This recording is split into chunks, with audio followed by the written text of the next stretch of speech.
Hello and welcome. This is India Global. I'm Gaurie Dwivedi. Let's start the show with headlines this Tuesday evening.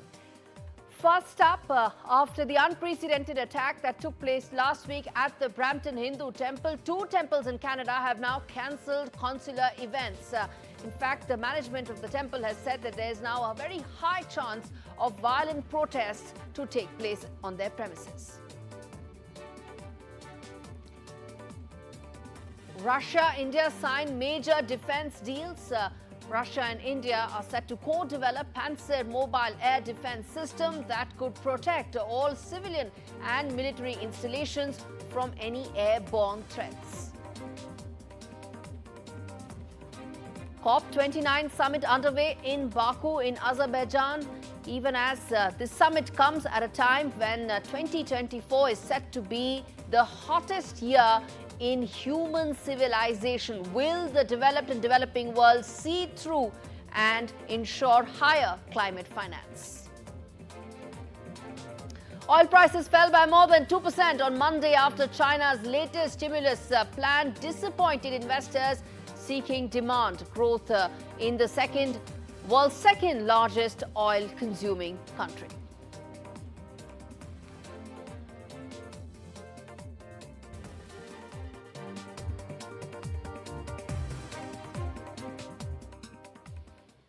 All right, on to our big story that we are tracking on India Global, which is the threat that Indo-Canadians are now feeling.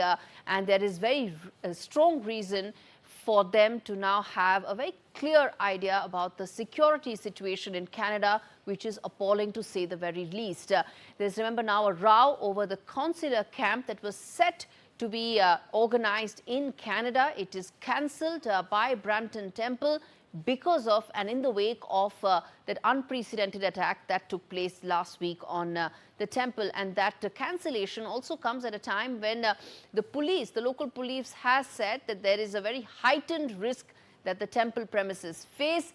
And it also says that the tensions should be de-escalated. But how do we go about it? Who does that?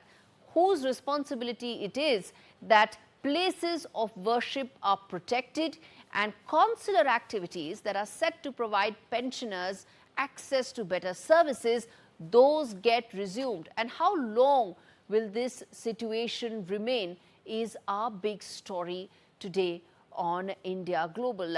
And to talk about this in greater detail, I have two very important guests to really understand how long will this situation remain, what can India do, what are the options in front of Indo-Canadians who are there at this position and facing those threats. In fact, Terry Muliski joins me on the broadcast from Canada, and Professor Swaran Singh, who's been, in fact, at Vancouver in the past, been at British Columbia in the past, also joins me on the broadcast. In fact, Terry, let me speak to you first. Let me get your perspective first. The fact that these two events have been cancelled indicates just how volatile the security situation is, and many would believe the unwillingness of the authorities to address that. Well, there is a certain unwillingness. It is, I'm afraid to say, traditional in the case of the Peel Regional Police, which is the police force that issue in this case. Now, I want to explain, first of all, it has to be clear that Justin Trudeau isn't the king of Brampton, Ontario. He doesn't command the local police force. It's not as though the federal government of Canada has been involved in this affair. But there is a long and sad tradition in the Peel Regional Force for, shall we say, treading lightly where Khalistani violence is concerned, and sometimes worse than that. On the other hand, there has been some arrests in these demonstrations, and most recently, a couple of days ago, a gentleman from Sikhs for Justice, which is, as you know, campaigning for a referendum on Sikh independence. He was arrested on a serious charge, assault with a weapon. So it's not as though nothing is being done. However, that's set all of that aside for the moment.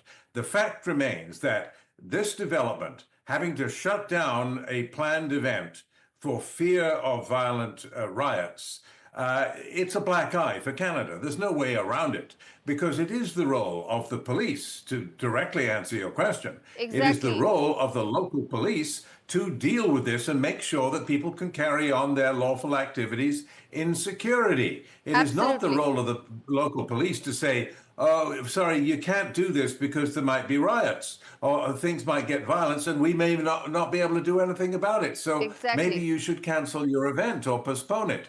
That's not good enough, in my view. The police should do much better. Exactly. Professor Singh, come in there.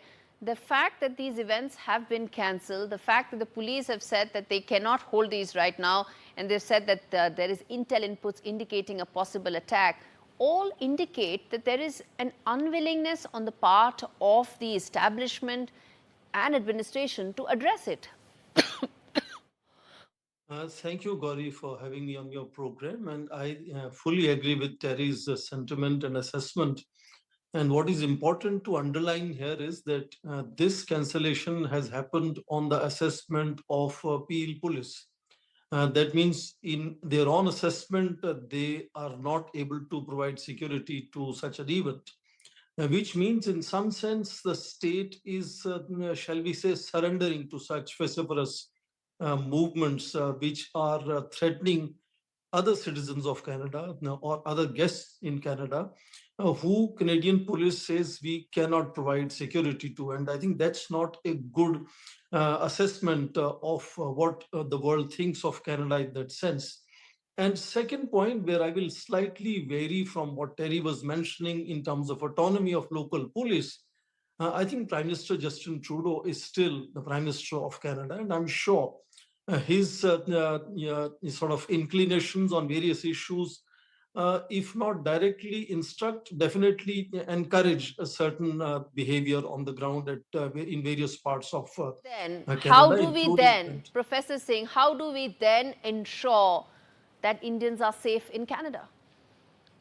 I think we should first respect the sovereignty of Canada and expect that Canadian agencies would ensure that both their citizens, including those of Indian origin, and of course various visitors and people who are on permanent resident in Canada, are provided security, which is the responsibility of the state, Canadian state.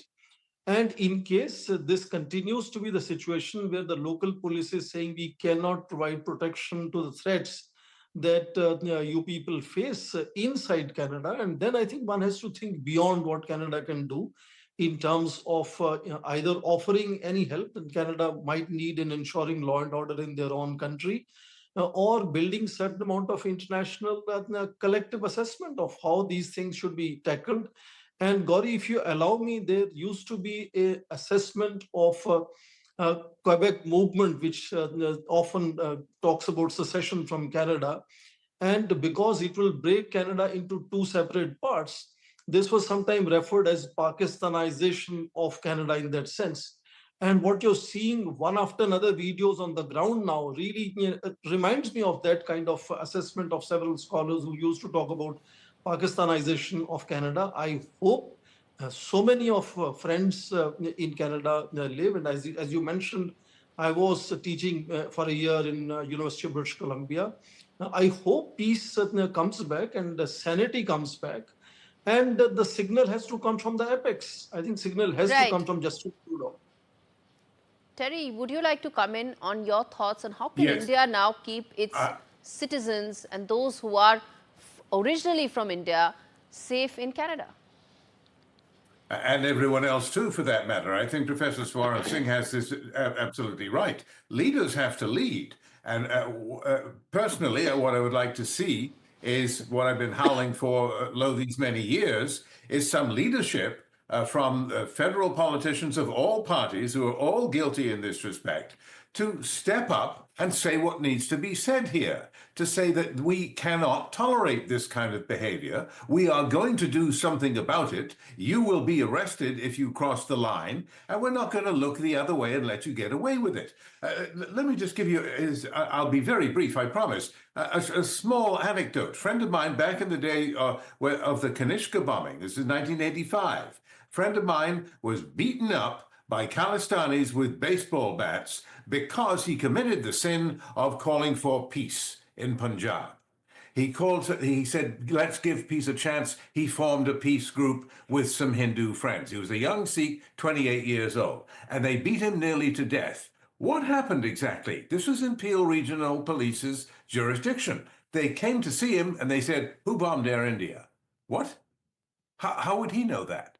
They suspected that because he was beaten up, that he was beaten up to punish him for having something to do with the air. They didn't understand anything about what was happening.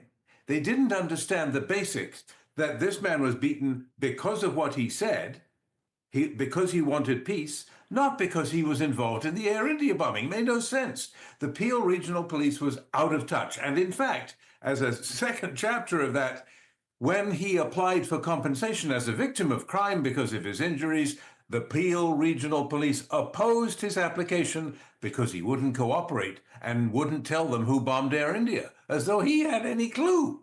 He was a 28-year-old peacenik. He didn't know. So that is an example of what I call the long history, a long and sad history of looking the other way, getting it wrong, not understanding what's going on. Many politicians in Canada still think that this is a case of Sikhs versus Hindus. They haven't grasped yet that it's a case Khalistan of versus Sikhs Khalistan and Hindus versus against Khalistanis. Yes. That's a different calculation. And they need to understand that, first of all. Terry, one last question I want to ask you, that just Mr. Trudeau's government may be in minority, but he's still the Prime Minister. He's seeing all Yes. of this. He's condoning what is happening right now. Forget the one aspect of the bilateral relationship that he has single-handedly killed. The other aspect is that people there, their lives are at risk, and he seems to be doing nothing. Well, as I said, we have to recall, to be fair, that politicians in Canada are literally not allowed to interfere with local policing, and with good reason. We don't want politicians meddling in local policing and deciding who gets arrested and who doesn't. That way lies what's happening now. We want to avoid that. That's one thing. The second thing is that not everything that goes wrong is Justin Trudeau's fault. I would guess that I'm probably not his favorite journalist, but I will defend him on this, that he doesn't control everything. I would like to see, though, much stronger statements from all the parties, because the Conservatives and the NDP, the left-wing party, which has been propping up Trudeau's government for years now and only recently withdrew from that agreement, Sure. they have all looked the other way and done nothing to step up because they're afraid of losing votes. It's just that simple.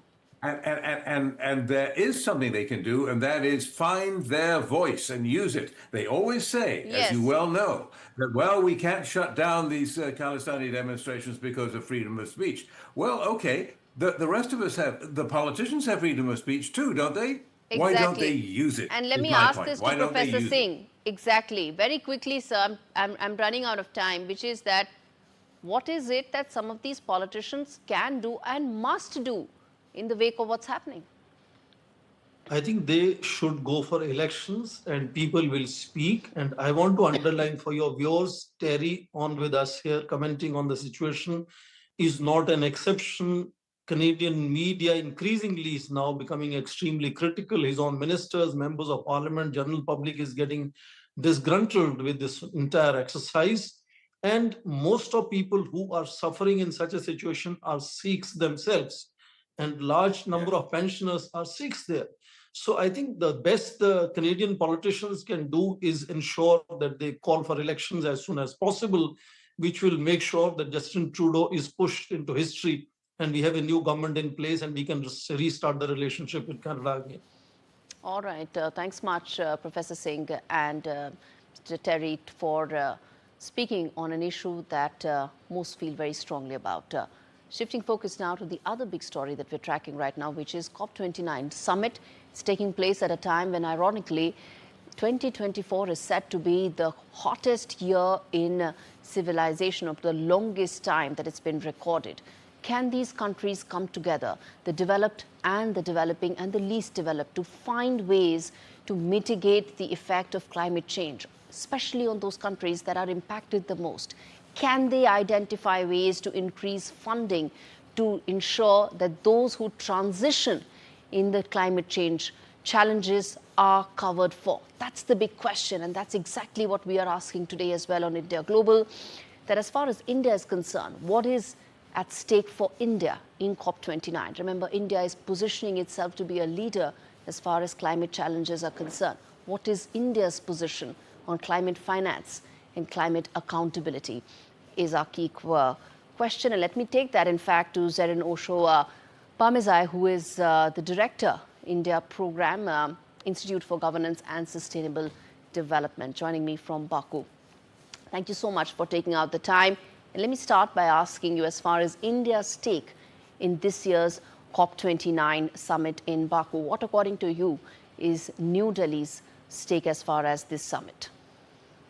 India is going to be looking at, well, very closely. We do not have a pavilion this year.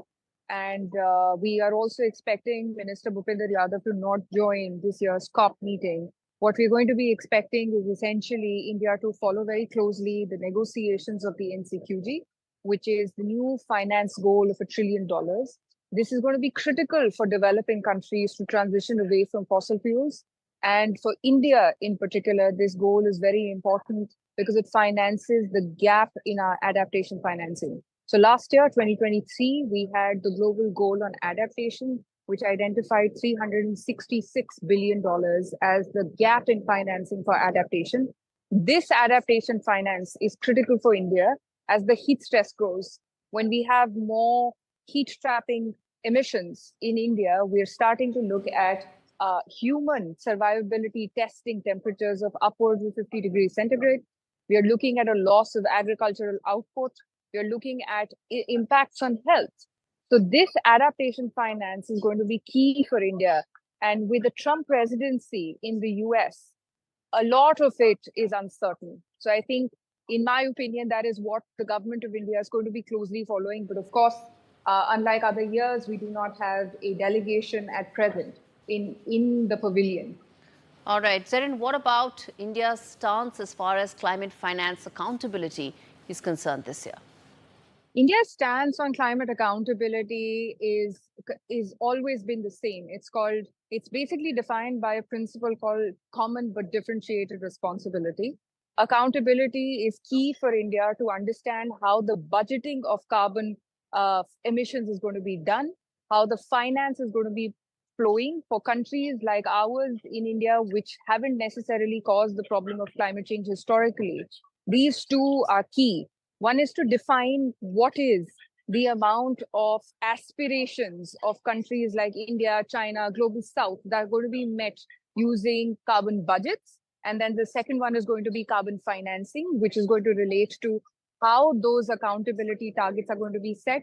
We're also looking at the operationalization of Article 6, which is of the carbon markets. So those two are essentially going to be the focus of India's carbon accountability on finance and the budgeting. Zeren, how important is the operationalization of Article 6 of the Paris Agreement?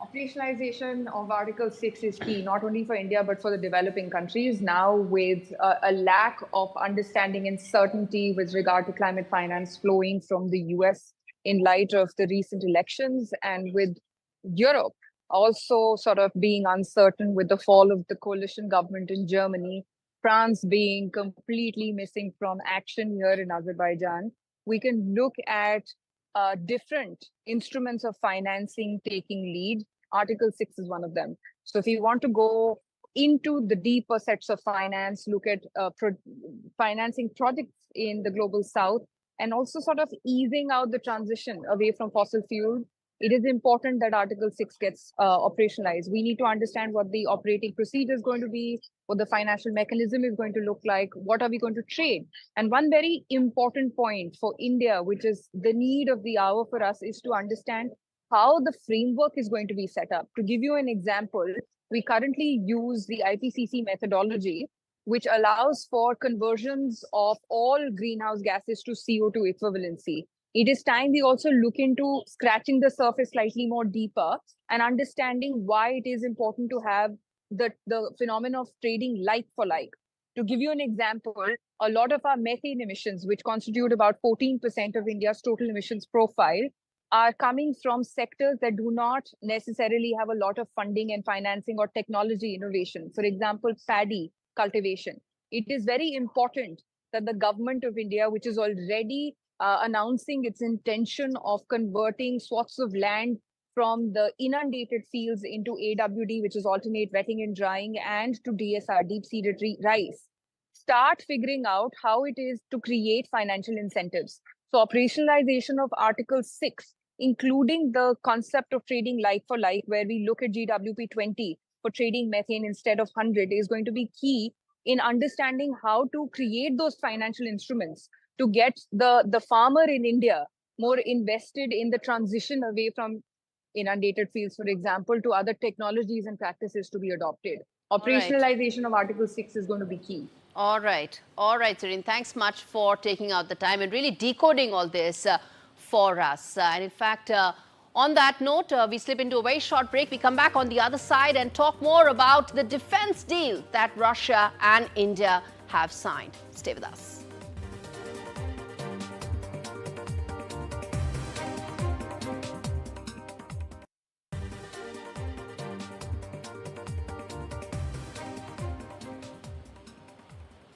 Welcome back. You're watching India Global, and the story that we're focusing right now, Russia's first deputy prime minister is in India to bolster bilateral ties and ink important big-ticket deals. And in fact, defense remains a key priority. In a bid to further expand its Make in India defense push, New Delhi has inked a new deal with Moscow, and India's Para Dynamics will co-develop the Panzer S-1 short-range air defense system with Russia's counterpart. And my colleague Arjun Samar Mahendran really decodes this in terms of what this defense system is all about and why it's so important from India's perspective.